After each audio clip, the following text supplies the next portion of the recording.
Yo, it's Our Strange Ideas. This is the podcast where we do not make the world a better place, where we attempt to bring everything down. No one's saved here. Hashtag do not make things better. That's right. Never, ever. But hey, today we're going to have an episode of warfare and conflict. That's what's happening within, every sector of the internet. YouTube, Reddit, online. It is religion v. religion. It's time to perpetuate the war machine. That's right. We're aiding in. We are putting our bets, placing our bets. We're seeing who's going to win. Who is it? Right now, the top contender right now, Christianity, it's got a lot of numbers going for it. But, the Mormon church claims that it's rising and rising. So, maybe the underdog is going to take it. It's going to take this championship home. Right now, I think actually technically Islam is the fastest growing religion.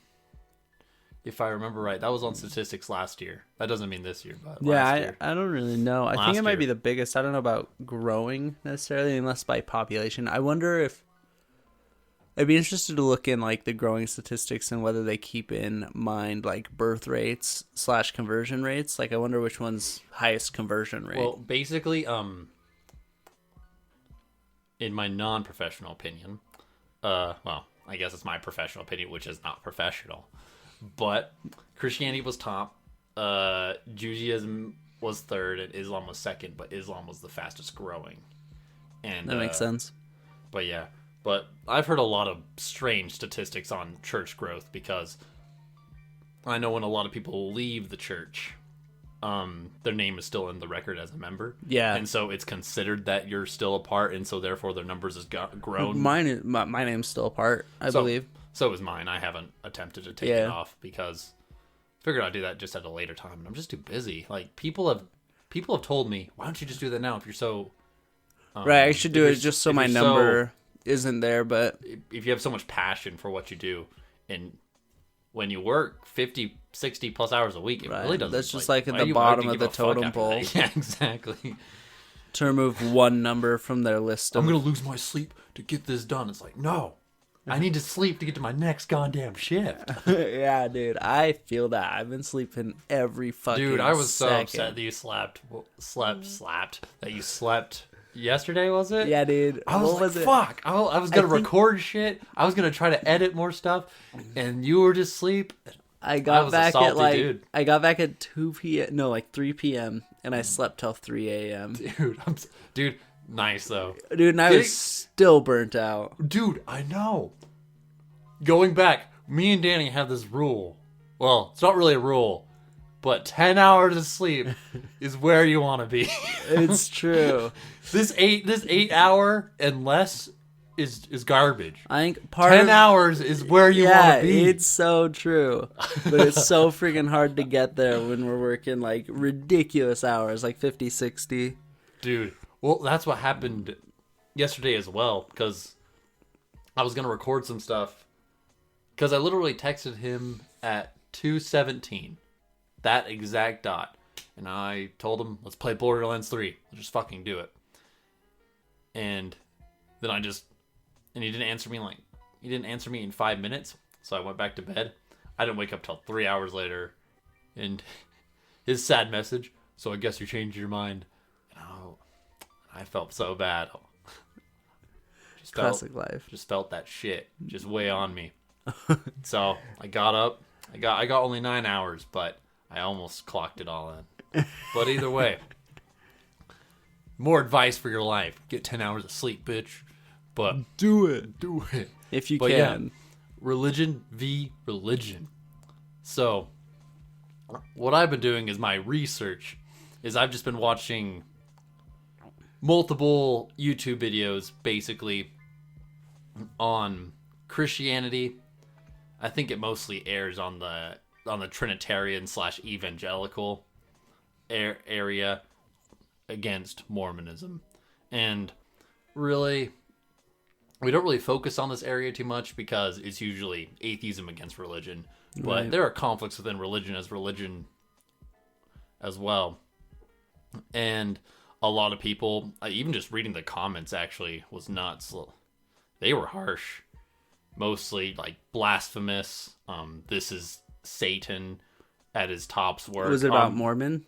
It was usually the Christians putting that on the Mormons, because Christians have a deeper fundamental root in Satan and God and the hell aspect. Yeah. While Mormons seem to, they have it, but they kind of play it off a lot more, and they don't. If I have to be honest, they don't take it as seriously. They try to take up good works. I mean, they do take repentance and atonement very seriously, which are two big topics we'll talk on later. But, like, really, what I wanted to pinpoint on was why are these religions just so head front into each other? Because when I was watching them, they were not nice to each other at all. It was very much warfare. Verbal warfare. No one was actually fighting. Yeah, one of my friends I actually play games with all the time wrote like an essay about why Mormons aren't Christian. Yeah, well, that was actually basically where it usually comes from, and that's why they think they're a satanic cult that's pretending to be under the guise of this new Jesus, this new liberal. The words of I think his name's Dr. White, and he is an apologist on a Christian radio. And he said, the liberal Jesus that you ascribe to as Mormons is not the Jesus of the Bible, and you are not Christians. You are a new cult, and you need to admit that. And he presses it very hard. I don't have much respect for the guy, honestly. Yeah, I'll like throw my bias out I thought there. He said that very well to draw the line that you are not, at least to consider yourself a new age. Right. I guess they could still call them Christians because they believe in Christ, but he was basically saying the Christ that you believe in is not the Christ of the Bible, which I would actually agree with as well. Yeah, I would kind of agree with, but my whole point, like, well, you started your mission. Let's talk about it. Right, I'll come from my bias and just kind of lay it out, and then we'll go through it. But for me, like, I think to define your opinion on what Christ is as the only opinion of what Christ could be is kind of absurd to come from. So to claim Mormons aren't Christian, to me, just sounds like... Well, it's the no true Scotsman fallacy. Right. Where only you and the things that you know are Scotsmen or Christians, and everyone else outside are really not. Exactly. So for me, I just find that absurd. I think realistically, since they believe in Christ and all that, like... really where they should just instead argue is that they're just wrong about it. You know what I mean? Instead of trying to kick them out. But would you concede, Christianity? Because I do agree with him on this point, is that the Christ that Mormons worship is different from the Christ of the Bible. I mean, well, literally... Well, there are similarities, but I would say at the very end they are different. Right. I mean... I would say literally they're the same person, so no, but they have very different takes on their teachings. Yes. We're not disputing the person. Well, when I say we, I'm not a part of that community. It's not the person. It's the interpretation, basically. Right. So I would say yes, they're very different. Is not founded in the Bible. And that's why it's a different Jesus. It's the same person, same body, but it's with the interpretation. I somewhat agree with that, but the fact is that I don't think anybody's interpretation of Christ at the current moment is like actually the Bible's interpretation of Christ. So that would be my counter. I don't know. Unless this guy is... I don't know. I don't think you have you met like Westero, like Baptist churches and like talked to ministers? True, because there are people that are really fundamental in the Bible. Because I guess that could be right. Yeah. And it's okay. It's okay to disagree on this, but I would say there is a very clear distinction. Usually if we go into like tritary, what's the word? Just the Trinity. That's what I was gonna say. A lot of it depends on the physicality, not even just like the teachings itself. It also pertains to the body and his relationship with God, and how they all.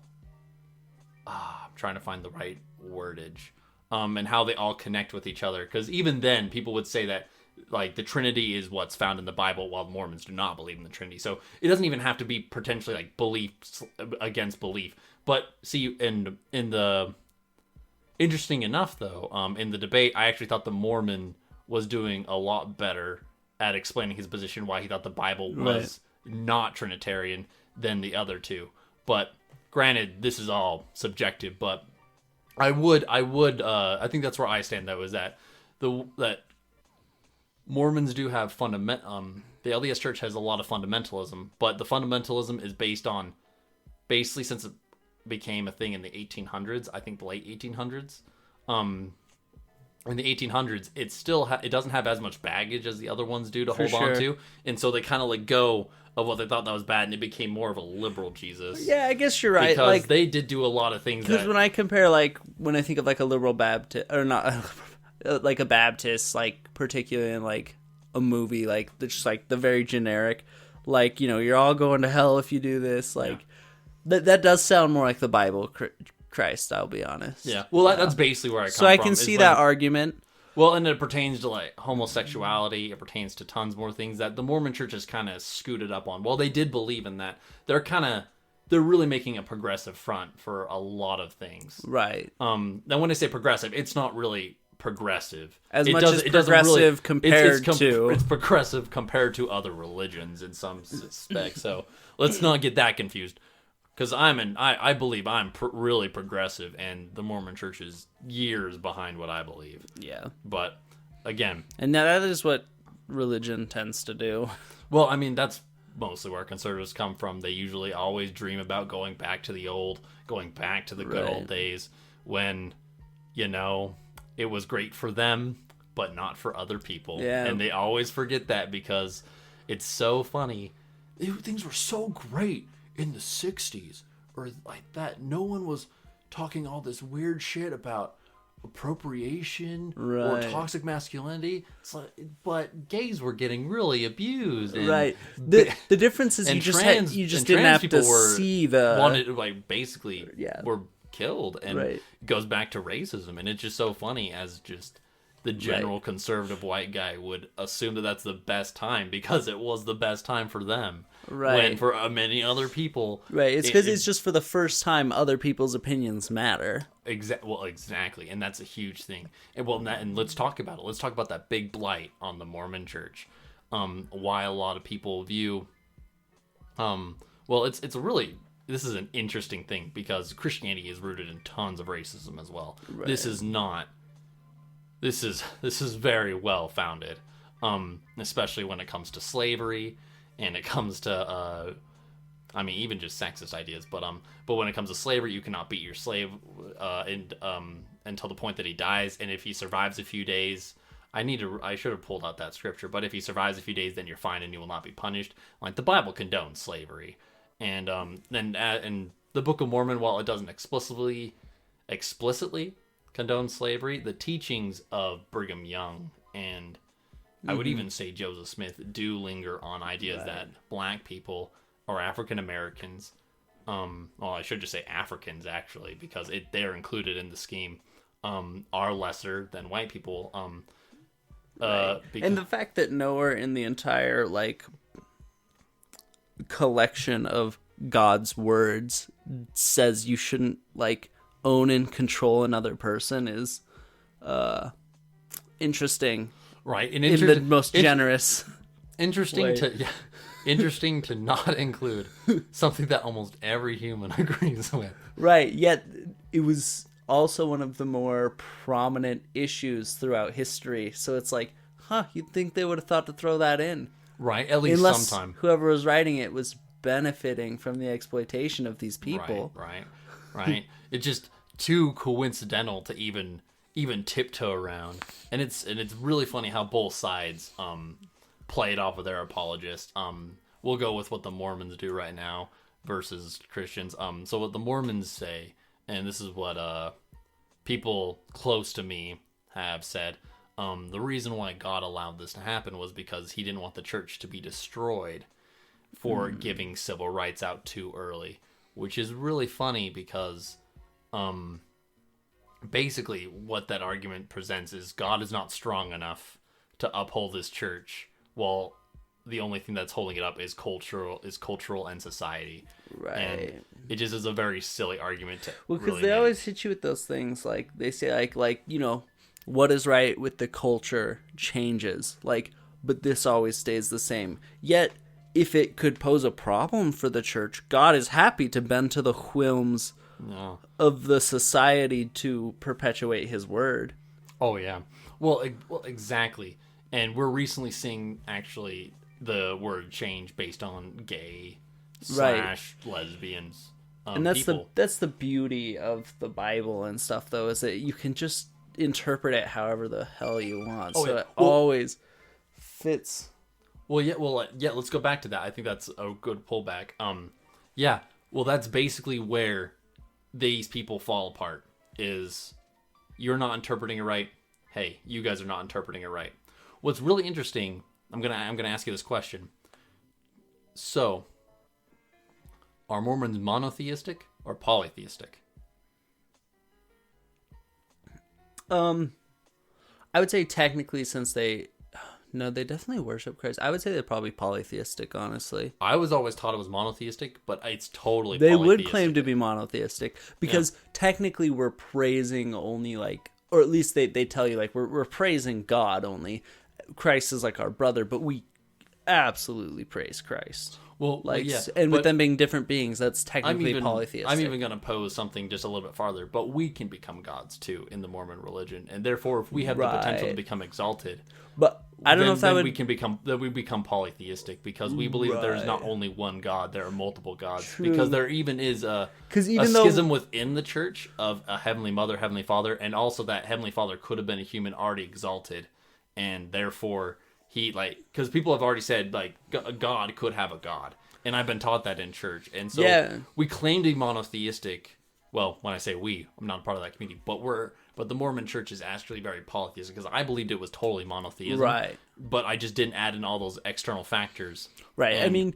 Because when you think about polytheism, the reason why they claim they're monotheistic is because they claim we're only worshiping one God. Yeah. Which in of itself isn't true, because they absolutely worship Christ as well, who's an individual being according to their beliefs. And they believe that he's that's achieved exaltation. But also being polytheistic doesn't mean you have to worship all the gods. It just means you acknowledge the existence of multiple gods, right? I believe polytheistic just means the acknowledgement of other gods. I monotheistic means difference one God. You do, yeah. Yeah. Let me do that real quick. We can just pull out our phone, but that's my belief, is that right. Because in either way you take it, they're polytheistic. Yeah, and then what Christians will do in rebuttal is say, well, we are monotheistic and we believe that there is only one God and we can never attain godhood because we are not worthy of taking any of God's glory away from him. And in the debate I watched against the evangelical... So they could somewhat try to make their claim, because it is defined as the worship of more than one God, not just the belief in more than one, even though I would still say they're polytheistic. Yeah. Well, I think when they could... definition, I think we still go with polytheistic, but that's the thing, is that some Mormons are actually now claiming about polytheism. It's no longer... specifically monotheism as we were taught back in the day. That's really interesting, because I never when I say really... back in the day, we're fucking young. Right, because I was so convinced it was monotheistic that it took me a second there to really realize. Oh, no. Well, me too. Well, and how I really realized it was religion v. religion, because they tend to really scope on this, because an atheist doesn't give a shit if you're monotheistic / polytheistic. Once you're out of it, you realize how little the differences really matter. We don't give a shit, and so we don't really nitpick at those things, while they nitpick a lot, because it's based on the religion. If you can pinpoint flaws within those texts / books / teachings or principles, then you can prove that another religion is false based on what you found it to be true in your texts / belief system. And that's why they're a lot more nitpicky about this than I realized. One of the big nitpicks was Heavenly Mother, because Mormons believe in a Heavenly Mother, and so that means God got married. And a lot of Christians say, well, when did God get married? Did he get married in heaven? Did he get married when he was down here on earth? Because they find it blasphemous, because they believe that nothing was before God. So God then created everything. So if nothing was there before God, there was no earth or no pre-existence for him to live in, to be a human, and then to ascend to godhood, while Mormons think that that is a plausible activity or a plausible outcome. but Christians completely abhor the idea, and so they attack a lot on that front. And strangely enough, now this might not be canon for the LDS Church, so caveat, or whatever word you say, this could be an error, but from the Mormons that were debating, they said that you cannot be married in heaven. And I did not know. As far as I told that was untrue. I told that you could. Yeah, I've because never there are people heard that that don't claim. marry. Yeah, but that's what they were debating, is that marriages do not happen in heaven, and that went against what I was taught. But that's why I put that disclaimer. Yeah, I've never there. seen any. Well, it's not founded in the text either way. Yeah. Like, no one talks about. Or even in like apostle talks and stuff, I've never seen that even presented as something.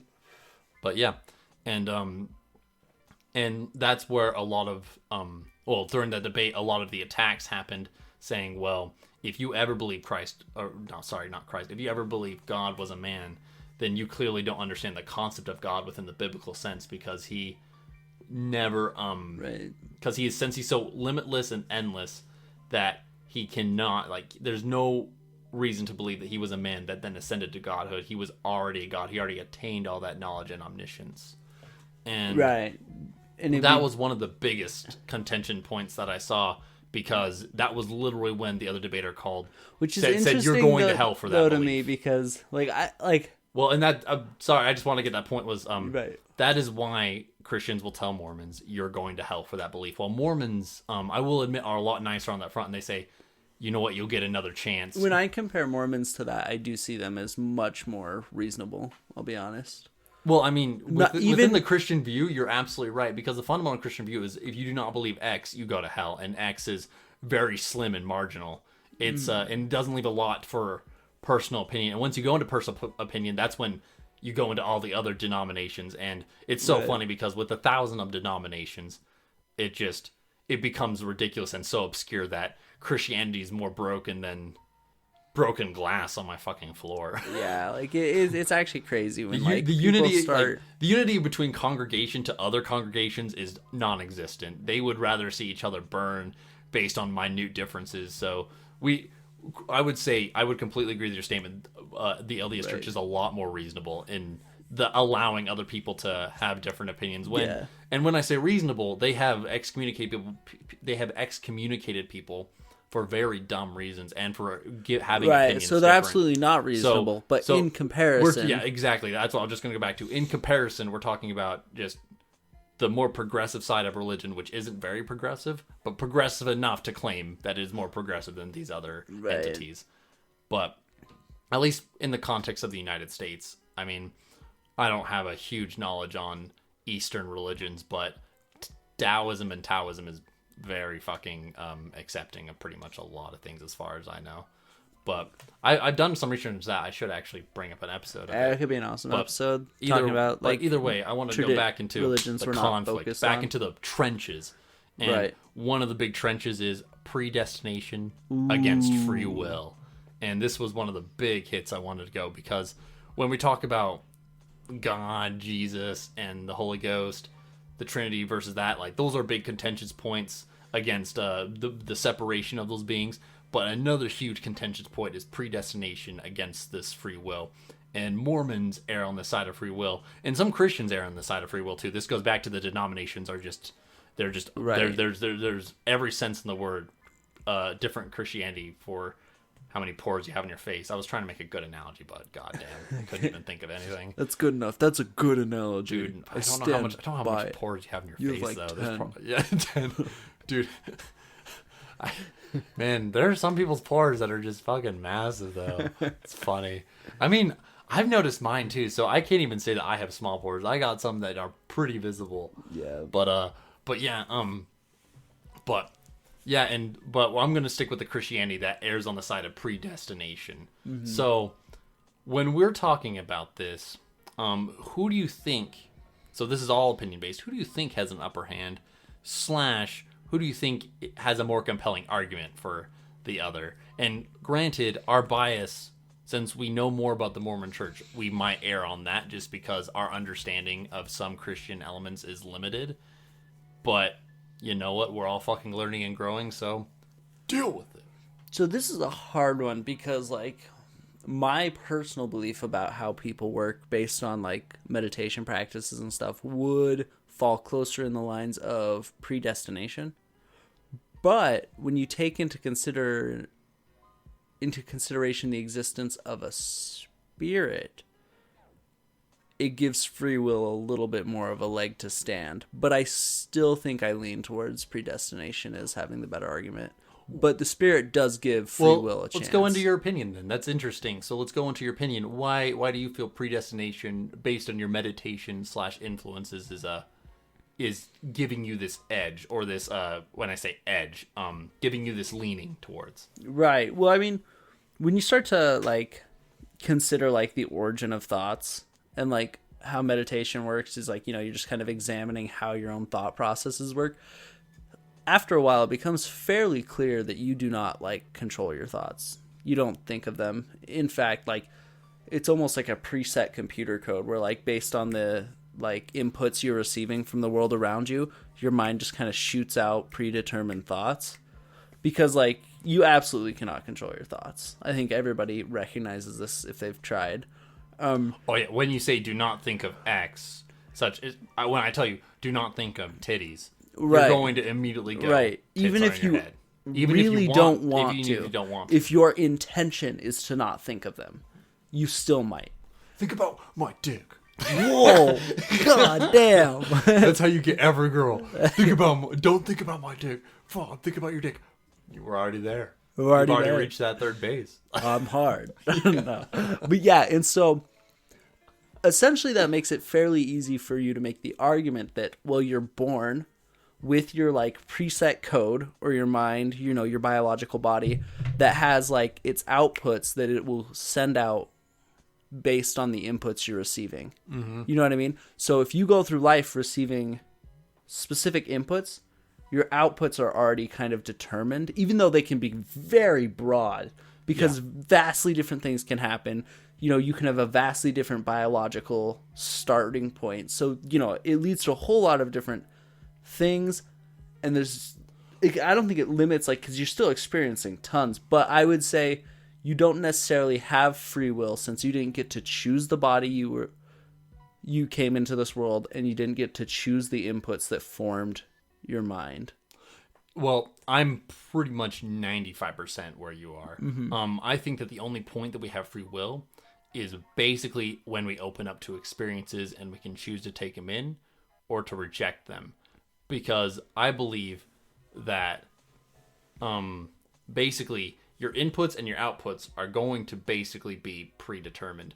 But you do have a moment to where you can, like, basically once, like, that experience door opens, that you can you can accept that experience or you can reject that experience, and that's usually based. And people could argue that it is based on your input and outputs as well. Right. That's what I was gonna say. I was gonna say, well, based on, like, how you have come to be, will determine whether you will accept it or reject it. Yeah. But, like, I really do think, like, it's important to push the fact that, like, not having free will doesn't mean, like, you don't get to experience life in, like, crazy amounts of ways, and, like, well, because your inputs and outputs become so vast that, like, well, that's what I was going to say. Still allows for so much. Well, that's what I was going to say. They become so broad that it gives you a chance to almost determine, and I think that's where we get the ability to, like, determine whether, like, because we can accept half and half, or we can accept some parts or some not, or some people can even accept an idea that was radically different to them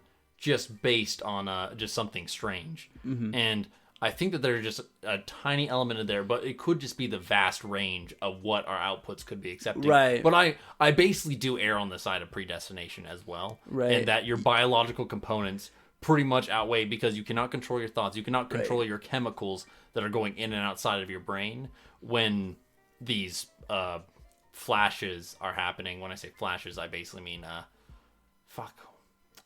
I keep wanting to say nodes of Ranvier, because that's a part of the fucking nervous system.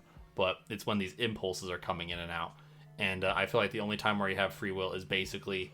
And when I say free will, it's pretty much skewed in not having free will, but you have, like, some choice of decision. See, I would argue that if you took the same biological body and had the exact same inputs, you would accept and reject experience exactly the same every time. Well, and that's the question is when two twins Right. or like two biological twins or things like that, and they have found similarities and differences. Right. My biggest thing with that is just that like they're not always going to have the same inputs. Well, I was like going to say like they don't have and well, it's also not even having the exact same experiences either. Right. But I don't really like to focus on that too much, just because like I would make that argument and I would stand by it, but I just don't think it's important, I guess, if that makes sense, in some aspects, just because I find it like, I guess there's some cases where it can be really positive, like especially when considering like how to handle criminals and things like that. Well, but in a lot of ways, it just isn't helpful for most people, I think, to think about that. Well, and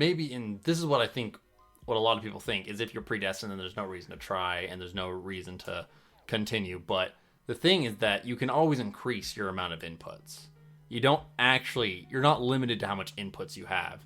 And this is where I think some of the idea of where, maybe like my 5% idea of where some free will could exist, it's basically you can gain more knowledge, and once you gain more knowledge, your inputs do increase based on oh man, I thought x plus x only equaled y, but x plus x also equals y, and y equals z, and so there, guess what, now you can put x plus x equals z as well, and you've gained a new input, and so knowledge and intelligence can increase your inputs, thus also increasing your outputs, and so it's that's why school and education is very good. That's why it's always going to become educated, right? Because you can increase your inputs and outputs, and that's where I would basically err. But I'm pretty much in almost 100% agreement with it. But I would agree that the predestined idea within religion goes. But finish your right. thought. So yeah, I don't necessarily really believe in that 5%, but I do understand where the opinion could come from. Well, it's more of just I don't really know, because there could be some sort of like free will. So I'm not like 100% on board with the predestined idea, but I'm basically 90. Right. Like when I say 5%, it was just a random number that was basically to show me that I'm pretty much always erred on the predestined side. Right. I think there's a very small window for free will, or it's non-existent, and that's basically where I'm at. It's like my opinion just basically allows like there could be some small window. Just some small window that we might not be able to see or understand, but it could be there. It's kind of like my atheist position. There is a chance that God's out there, but he hasn't shown itself. So I basically err on the side that he's not there. And so I basically err on the side that free will is not there, but I do recognize that there could be a chance. Right. Yeah. It's really interesting to kind of think about like what that really means for like our meaning and stuff. And kind of like if you take the meditation approach, how they approach it is that, you are there for like the ride. You should just be like experience these things. They kind of think of themselves as like riding a roller coaster. Yeah, like riding a roller coaster. So like you just want to like, you don't want to try to control anything. You just experience it. And that doesn't mean that like in any way you shouldn't just like, still make decisions based on your inputs received. And so that's kind of weird to think about, and it kind of can really sound like it's taking all the meaning out of life. And that's where I would kind of make the argument that even though I don't believe in free will, like in reality, what that means doesn't affect what like the life we experience. It's hard to explain, but essentially what I'm arguing is that like, yes, in the grand scheme, there isn't free will, but like for us and what we've become, like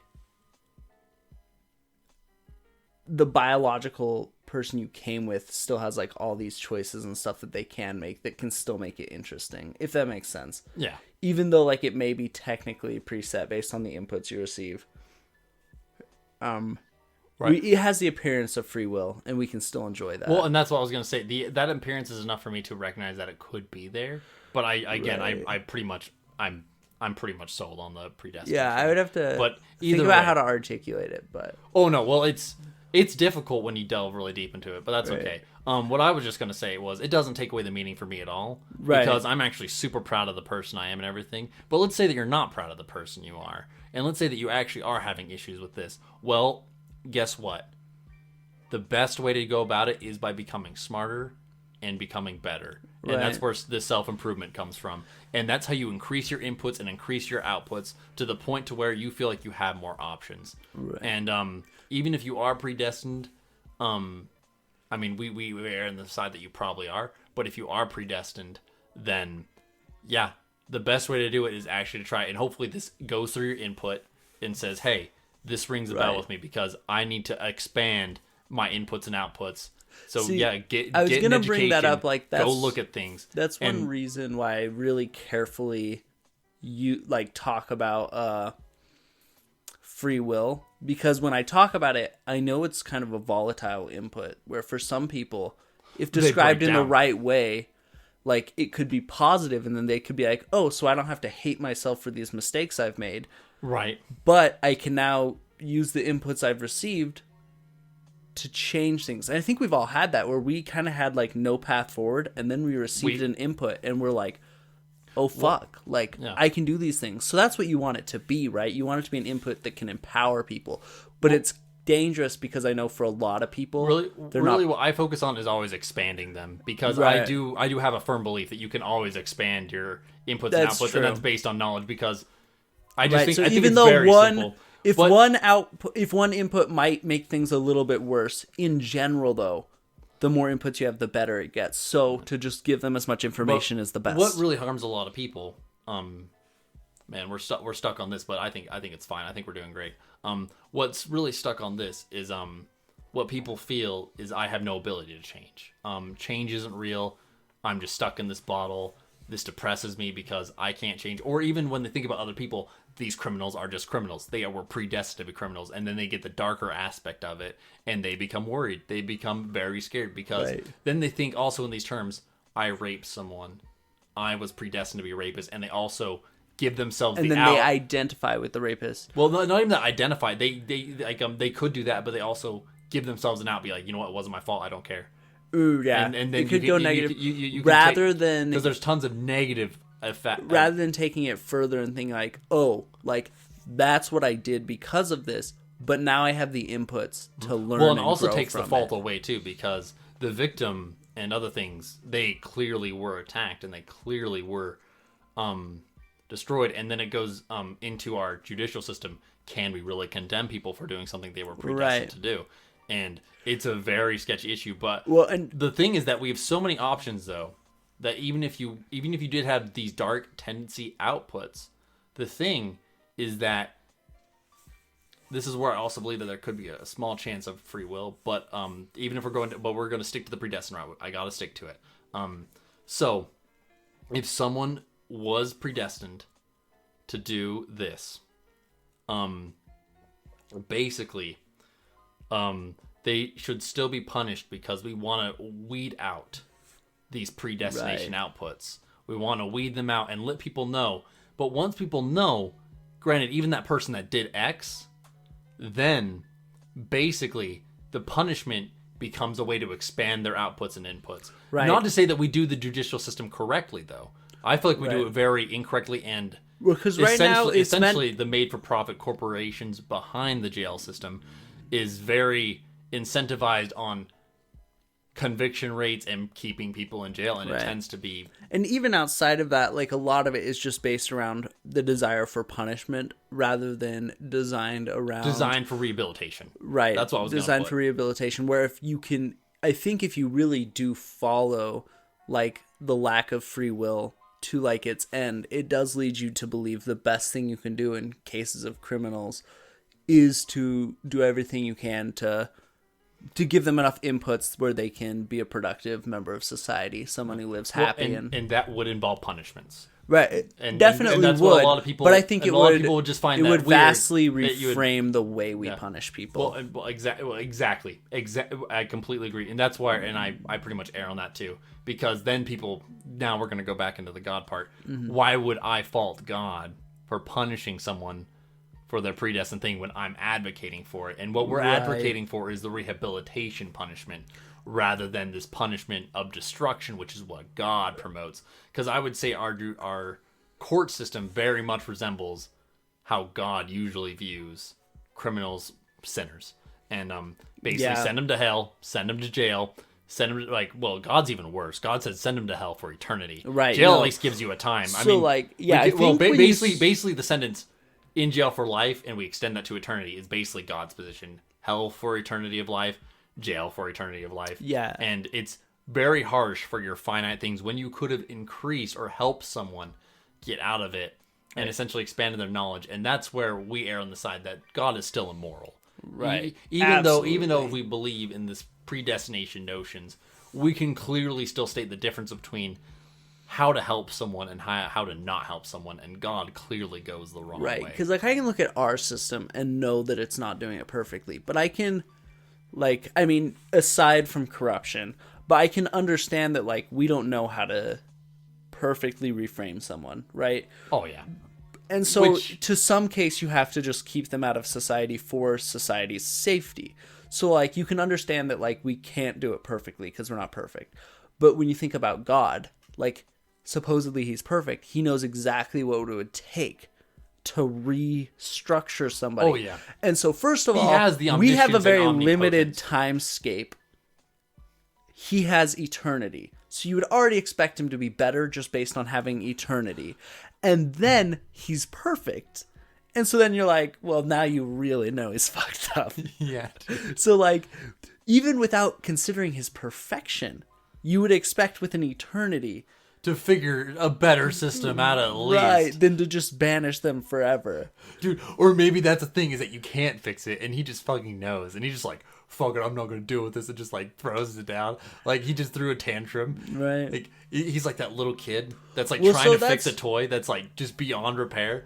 And even his omnipotence and omniscience can't get there. And he's like, fuck it, hell. Just throws it down. So that's where you could come into the argument of souls.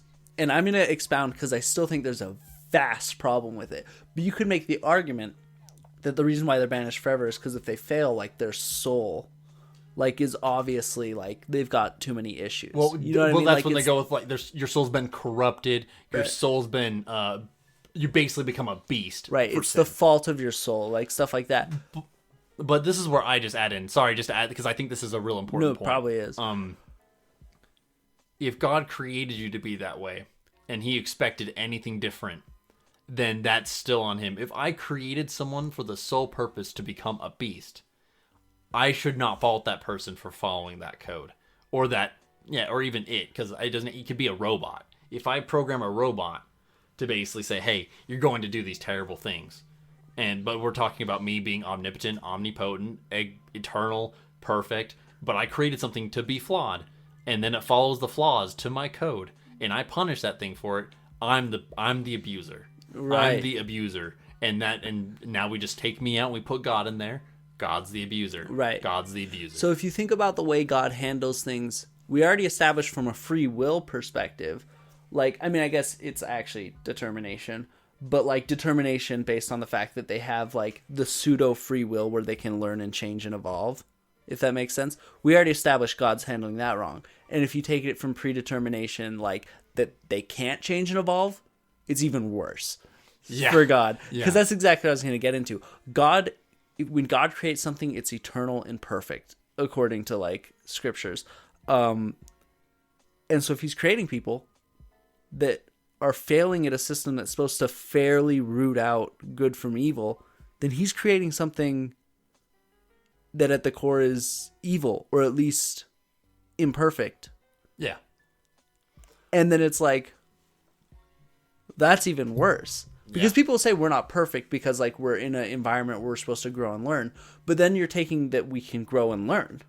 And in that case, if God banishes you forever when you can still grow and learn, that's absolutely cruel. Oh yeah, an unusual punishment. Oh yeah, which when us people you have the potential to be fixed, but I'm not going to give you that chance. Right. Even us imperfect mortals can recognize we shouldn't do cruel and unusual punishment. But remember, he loves you. He loves you. Dude. He loves you even way down there in hell while you're... He loves you. Yeah, while you're burning in hell, he loves you. When I hit the person... In fact, legend has it, the thing that burns the most in hell is his abundance of love. Oh, dude. Dude, I get it. Damn. It all makes sense. But yeah, let's tie this back into the real conversation again. So when we were talking about the predestination / free will, Mormons err on the side of free will. And the reason why is they go with the side of, hey, you have the ability to grow and learn in this environment, and God's giving you the chance. And what's really cool about the next stage is when you die, you have a second chance again, unless you completely denied him. Which I think you might even... Yeah, I can buy into the Mormon You actually do get a second chance. So much more. But this is the addition of a soul, and the soul is essentially having free will or not having free will. But, okay. So, the Mormons, they go off on this scheme saying, hey, you're going to learn from this environment, you're going to make choices, and you're going to do things, and basically, well, it's really interesting. Whether you learn that God's real or not the right way, you will get a chance in the next life because you'll be taught again. And so, but then if you reject the teachings in the next life, which is basically limbo, but when you go into limbo, oh, sorry, mommy. But when you go into that limbo, what's it called? It's spirit prison and spirit paradise. And we should probably do an episode on this. Because absolutely, because a lot of people are confused about this. This will bring in more context. So sorry, when you die, you go to a spirit prison, which is spirit prison, or paradise. Paradise is if you already believe in the correct doctrine and that you're already basically there. You're already proven to be a good soul. Well, spirit prison is where you weren't proven to be a good soul, and you have the chance to basically go into paradise by becoming more of a soul, and then you get sorted out into kingdoms where God judges you. But that's a super basic, so not in depth. But, yeah, and so the problem is that basically, like, going into the moral aspect of it, and we already did, was, well, you did, if God puts you in a position where you could never have learned of him in the life where you were born to basically live and grow from experiences, that's a little fucked up. That's like me having 2 children. I put one in America, I put one in Europe, and, well, fuck it, we'll put 3. I put one in Japan, and the one in America, I go to and I visit him as his heavenly father. I go visit him and I show him the true way of how to do things. I kind of go to the guy in Europe. I kind of go to him a little bit, and I go, well, here's a little bit, and I never see the guy in Japan. Just never fucking see him. Right. And then the guy in America becomes a Mormon. The guy over here just has a different religion because he's seen God, but the guy in Japan doesn't know. And guess what? They all had... Me as a parent obviously failed in 2 areas. I failed in the kid in Europe, and I failed the kid in Japan because I was never fucking there for them. And so why would those kids ever want to believe in me when I never showed my face? And even if they believe in other religions, if they wanted to believe in the true me, right? If I never show my face to them and give them the real chance to grow and learn in the best way possible, then I'm failing as a parent. And so really in the Mormon church, God is a failure of a parent, basically, where he only shows himself to some people and he doesn't show himself to others, and that growing and learning experience is pretty much thwarted by his lack of showing himself, or his lack of being well, and like statistics bear out that, like, you know, if you're born in a certain area, you're going to be more likely to believe in that. A lot of religion is cultural. Like, religion is cultural, and so Mormons have a little more leniency in this, where you can learn about it in the afterlife and stuff, but particularly with like Baptists and stuff like that, where if you don't believe it, you're going to hell. It's like, well, statistics bear out that, like, you're much more likely to go to hell if you're born to a certain area, so God's fucked up for letting people be born. Statistics are that 90+% are already going to hell. And this is where they come up with the elect idea, that you were the elect. And which is even worse. Which is even worse, yeah. That's where you get to, and it goes back, like, well, let's put God as a parent, because he is a parent in these situations. He created us. Right. That is an abusive parent for always giving some people the option and some people the not. And it's based on his minor ideas of who makes a better person and not. And it's very strange how it comes to pass. And of course, people are going to come and grieve me. You're just mad because you're not one of the elect. And the thing is, I have every right to be. I have every right to be. If there is a God out there and he created me just to die, that's fucked up. Like, that's fucked up just to be put into hell. Like, if I create a robot just to eternally torture, then I'm the fucked up one. Right. And people should all agree with that. And that never, like, we never take God out of this abusive position. I was actually going to take this robot idea to further... You have to pick something different. That's mine. To further explain free will, because it gets so confusing. So I think, like, taking it from, like, a fundamental level of just, like, comparing us to, like, a computer code, right? Yeah. So let's say you take 2 computer codes. Like, that have like kind of just like a level of general intelligence, like in learning algorithms where they can kind of function like a human, right? But it's coded, so it's just brand new, essentially a robot. And then you give both of them the exact same experiences with the exact same code. You would assume they're going to turn out the same every time unless something glitched and something was different. Yeah. Right? And so that would be essentially the argument for humans. But like when you break down like what is a robot, like we can all agree that like that robot is going to turn out the same.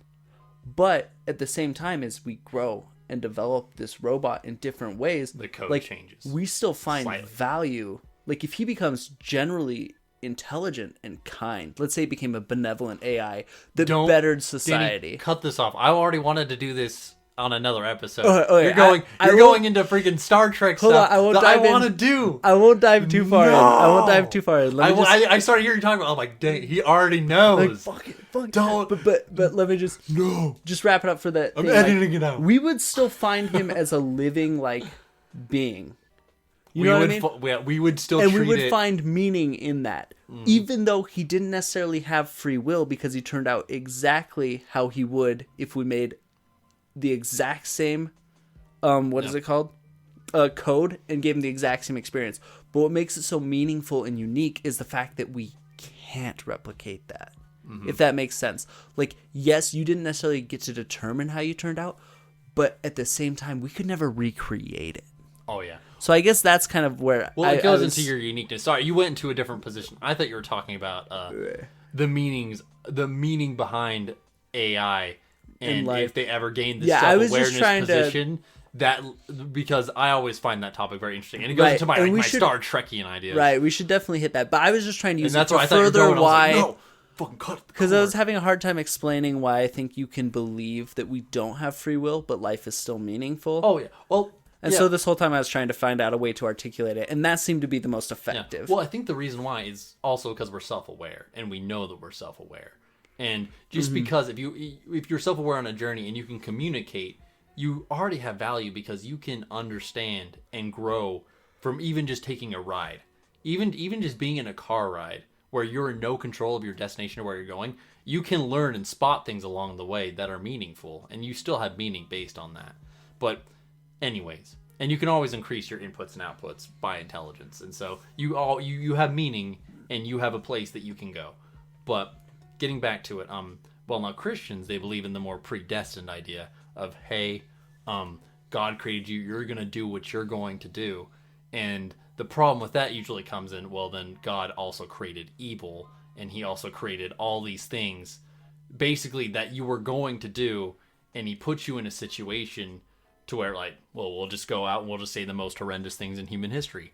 He put Hitler in a point to do the Holocaust. He put someone in there to do jihads / crusades, even atheists. He even put atheists on this earth to basically cause distortion, and he put you and me here to cause distortion, chaos, and he knew that we were going to do this based on our predestination of how he created us, but he gave us a soul to be self-aware, and basically based on this, since he knew that we were going to fail, he still put us on this earth to fail. And so let me pose which is still dipping like, into your AI again, but I was gonna say, let's say if you could code an AI that you knew would eventually start killing people, would you be morally wrong for coding that AI? Danny, that is going into it. How dare you? You're such a piece of shit. Okay, I'm gonna stop. I don't even like Danny anymore. All right. Next, I hate him. You know what? We're gonna cut this off. That was such a good question. Too. Right. Well, we're gonna cut this off, and we're gonna finish this, and then continue our conversation on the next podcast. But we're gonna make it about AI, and then tie it in with God. Because I feel like that's a very interesting place to go. When you said that question, I was like, fuck, that's a good question. And that's something that needs to go in that one. Right, because it needs to be in this one, but it also needs to be in that one. So we'll just kind of... We'll have it flow. We'll have it flow, okay. So we'll finish this episode, and then we'll basically do an episode on that. Right, where it's about that, but it also will kind of encompass... Hey, people, you now know our plans. We're fucking doing it. We're fucking making future plans here. Hell yeah, bitch. Yeah, motherfucker. But yeah, and so then the problem goes into basically, and this is where the Mormon debater was having real issues with, which makes sense. It's why would God create all these things? Because in Scripture he says, I created all things and I've made everything basically, and it's all in glory to me. Like everything's in glory to me. So if you take the predestined route, everything glorifies God, and that would include sin. While people would argue to the degree of how it glorifies him, and they usually turn around by saying, well, sin glorifies God because the act of doing sin, but then the act of him saving you shows how much glory he has. And so it's not that the sin was really giving him glory, it's the act that he saved you from it. That's what really gives him glory. And the glory is that he had to do that action to show you how much glory had to bring you out of it. And so, I'm just going to throw it out that, like, if I compare that to, like, a parent. Oh, yeah. Where, like, if he set up a child to fail simply so he could tell him, it's okay, I still love you, so that he could prove he's such a good parent. Yeah. Like, fuck you, dude. I don't know. It will... I mean, it'd be different if his intentions... They already know our position on it. They already know. We think God's an abuser. Sorry, yeah, I should let you. No, it's okay. I'm glad. I was just so triggered by that for a minute because, like, it'd be different if their intention was to just do it so that they knew they were loved. But if the intention is to glorify God, which they always frame it like that, like we do everything to glorify him, then it's like, what? Well, and this goes back to the fact that, okay, but I guess let's say that I'm perfect. I'm perfect, but I want everyone to worship me at all times. That doesn't sound very humble at all. And I would then argue that person is not perfect because there clearly is a huge egotistical fault. And God, in almost every religion that I've seen, at least the major ones, is very egotistical and very fragile when it comes to having someone not worship him or someone that does not just immediately kiss his ass. Which sounds like a self-esteem issue. I was basically going to say, I was like, that's small dick syndrome. Like right there. God Smick syndrome. God has a small dick. There you go. But yeah, basically, well, or I don't know if it was a woman, small tits. I don't know. Whatever. Yeah, Smiths. But like, but yeah. And this is where they usually fight a lot is, well, Mormons want to err on the side because they believe if you have a soul and free will, and if you are predestined, then basically the Mormon church would become an elect church if they recognize the predestination route, because they would know that only some people were going to become gods, and then only some people were going to become gods, and some people were going to be basically cast out into outer darkness or in the terrestrial or telestial kingdom where they were not going to be exalted. And then that's why it's so fragile for the church to hold on to free will, because if they did not hold on to free will, then they would lose basically the principles that everyone can do what Christ did, everyone can do this, everyone has the ability to basically achieve the highest order, and God created everyone as equal. And so that's where they go on. And while the Christians, they hold on that maybe not to the elect view. Well, some do. But the people that don't, they try to mask it. Because it is still elect if you're in the predestined route, because he already knows everything you're going to do. But they hide it under the fact that saying, well, you can learn of our church and you can change. And so they add some free will into there, but it's basically it's pretty much a farce in my opinion. But Absolutely. Yeah, it becomes a predestined route basically, and that was one of the big ideas. And I got so derailed that I forgot some of the things we wanted to say. So let me frame this. I think so if you made a religion that you would want to be morally correct, how would you reframe it so that it would allow for either, like, you can take either approach, predetermination or free will, to still be morally fine? Like, just like trying to make as little changes to Christianity as possible rather than like starting like from anew. All right, well, here's how I would do it.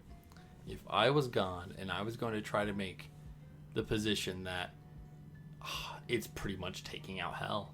Yeah. That's pretty much you just have to replace hell with like a detention center, essentially. Well, that's what I was going to say. Like, you basically focus on rehabilitation rather than the fact of ultimate punishment and torture. And that's basically the predestined route to go. But the thing is, to make it moral, though, it's an interesting question because basically then it goes back to the AI question. If you created something to do something, is it moral? And that's for the discussion we're going to leave there. But that is the best way that I can do without changing Christianity as much as possible. That would be the most limiting thing I could change. That would be changing that word hell to the detention. And essentially, the idea would be if you don't sin, then guess what? You basically don't get detention. If you do sin, you get more time in detention based on how much you sin. Right. The worse your sin, the longer you get to spend detention. But there is a way out of detention. It's not right. Yeah. And so essentially, I could argue that if you did do that, it would be fairly moral for a couple reasons. I know that like there's the pain and suffering issue comes in, but then when you kind of think of that on a grand scale, because everyone will eventually continue to progress and become perfect. So for everyone to have this great experience, short moments of like pain and suffering from people's mistakes, you could say is worth the cost. Yeah. So you could say that's why I would argue that it could be moral. And that's when I'll pose the interesting thing.